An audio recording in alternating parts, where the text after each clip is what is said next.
Morning, Mount Baker. I have a quick story to share with you this morning. Actually, the story is about, well, in essence, I guess it starts with my cat. So this is my cat right here. Not the Halloween decoration, but this number right here. That is Johnny, and Johnny is amazing. My boys and I love him so much, and we are so happy to have him live with us. The interesting thing about Johnny is he actually doesn't really live with us all the time because he just is a total like man around town. Like the guy cruises the neighborhood like you would not believe. Unlike any cat, he's the most like socially adept and friendliest cat I have ever owned. And I'm talking like walks into people's houses, through other people's dog doors. He hangs out in other people's garages, plays with their dogs, plays with their cats, plays with their kids. Um, and it's actually been a super cool experience. Like he reminds me a little bit. I don't know if any of you have ever read Because of Winn-Dixie, but I mean, he's like the Winn-Dixie of the feline world. I feel like we have gotten to know so many neighbors because so-and-so will be like, hey, your cat's at our house, come and pick him up. Or, we're like wandering around and everyone's like, oh yeah, you're the people with the cat. Johnny, yeah, we know Johnny. He was at our house last week. Or, oh yeah, we just saw him down the road not too long ago. And it's been really fun, actually, and super positive. Met a lot of people. But then recently, and he goes missing for periods of time. We always seem to find him. But then the last couple of days he's been gone, and the boys and I he wasn't in his usual haunts, and so the boys and I couldn't find him where we would normally look for him, and neighbors hadn't seen him. So we started to get a little worried. And I do not have like a social media at all, but I knew that I could join an app that would connect me to my neighbors because I just didn't really know how else to get a hold of my neighbors to ask if anyone had seen Johnny. So I joined this app called Nextdoor, and I got on it this morning, and sure enough, like yesterday, someone in my neighborhood had posted a picture of Johnny and said, we found this cat. Does anyone know whose cat this is? And I was like, awesome, that's my cat. And so I like immediately responded, and I was like, oh yeah, his name is Johnny. I gave my address, and I was just like, you can drop him off, or I'd be happy to come pick him up. Thank you so much. And I was going to walk away from the whole thing. And then some comments caught my eye. So in the 24 hours that this person had posted this post about finding my cat, all of these other people had made comments. And I made the horrible mistake of starting to read some of these comments. And I could not believe how mean they were. People saying things about how my family shouldn't own pets. People commenting, oh yeah, I see that cat around the neighborhood all the time. Clearly it's like searching for a new home. And then, another person would be like, yeah, I just saw him in like so-and-so's garage the other week. Like he's probably cold and hungry. And it was just like one thing after another about how we take care of our pets, that we shouldn't be allowed to own pets, actually suggesting that the woman that posted that she found my cat just adopt him, like out from underneath us.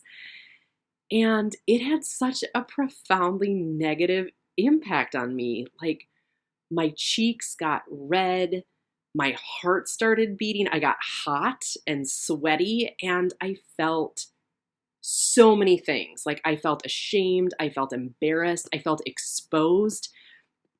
But I think more than anything, I felt sad and I felt angry that all of these people had made these comments on this social media post that didn't even know me.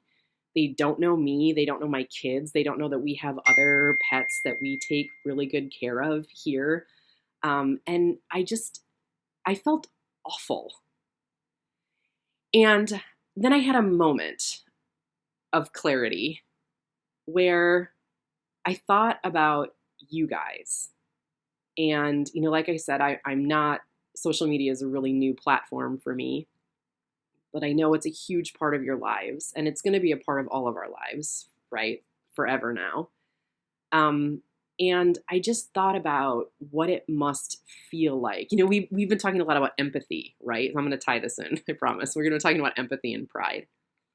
And all of a sudden I had this profound sense of empathy for what it must be like for so many of you who put yourself out there on social media, whatever your motivations and intentions, and just get buffeted with negative comments and posts and opinions about you or what you post about or your friends or I don't know, anything. I mean, probably from people who know you, but probably a lot of times from people who don't know you and absolutely have no business commenting about you.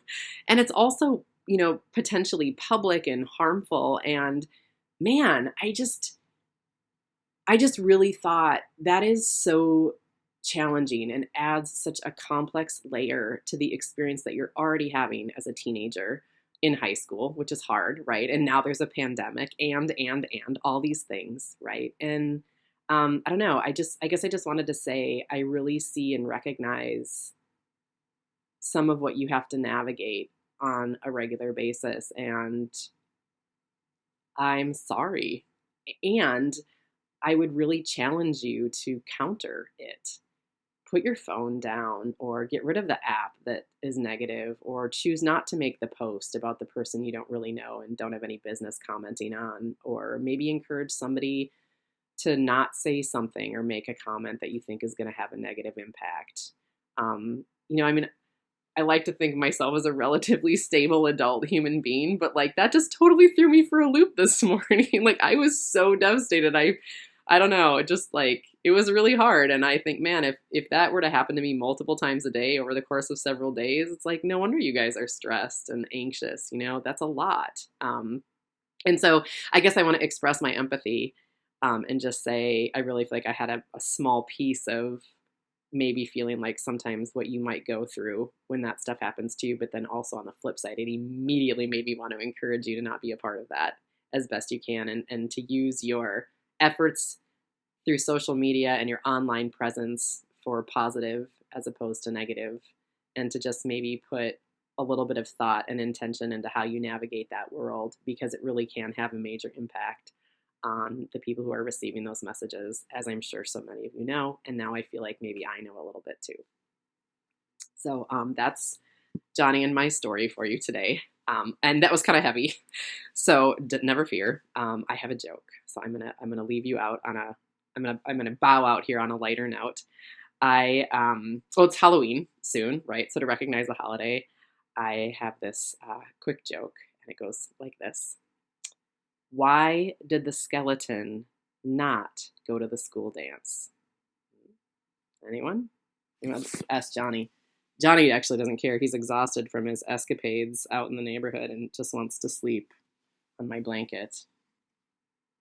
Time's up. Because he had no body to go with. Get it? No body? Oh, but bum. All right, well, lessons from Miss Lee this morning. I hope you guys have a great day. I definitely think you're awesome and amazing, and I have a tremendous amount of respect for what you navigate on a daily basis, and I just want you to hear me say that. And that said, have a great day, and we'll see you soon. Bye. Hey Mountaineers, Work Hard Wednesday. Just want to give a big shout out to Miss Geldart for overcoming challenges and having a positive attitude through remote learning. We also want to shout out Cameron Marish for always showing up to the afternoon sessions and always letting his teachers know what he's working on. Have a good day, Mount Baker.